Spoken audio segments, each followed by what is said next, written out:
আজকে ফেসে কলকা করানো হয়েছে আজকে ক্লাসে। এটা করেছে মীনাক্ষী। সত্যি কলকাটা ভীষণ ভালো হয়েছে, সব থেকে মানে মীনাক্ষীর কলকাটাই আমার মানে বেশি পছন্দ হয়েছে। দেখি একটু খুশি মুখটা ইয়ে কর।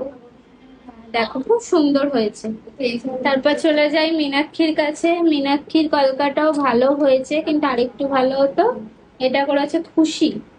খুশি বুঝে গেলি তোর কোথাও প্রবলেম হাইলাইট হচ্ছে কোন করিনি। জায়গা? হ্যাঁ, না, পাতা আর একটুখানি রাউন্ড রাউন্ড। তাহলে আরো ভালো লাগবে। আচ্ছা, এদিকে চলে যাই পার্বতীর কাছে। দেখি দেখি এদিকে গাল কলকাটা খুব মানে বেশি একটা জঙ্গল টাইপের হয়ে গেছে, বুঝেছিস? এমনি ভালো হয়েছে। দেখি ফেসটা তোলে একটু, তুই নিশ্চয় কোণে বউ না যে অতটা মাথা লজ্জা করে বসে আছিস।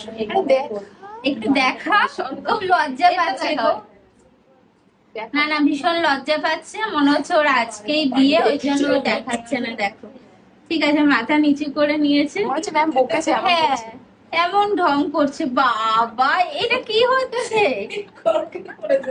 আচ্ছা, চলে যাই মল্লিকার কাছে। দেখি এটা পার্বতী করেছেন, ওটাও সুন্দর হয়েছে। কিন্তু পার্বতী এত সুন্দর সুন্দর যে এখন করছেন, আমি সত্যি ভাবতে পারছি না। জানি না, ভগবানের আশীর্বাদ ওর উপর পড়ে গেছে। চলে যাই আজকে।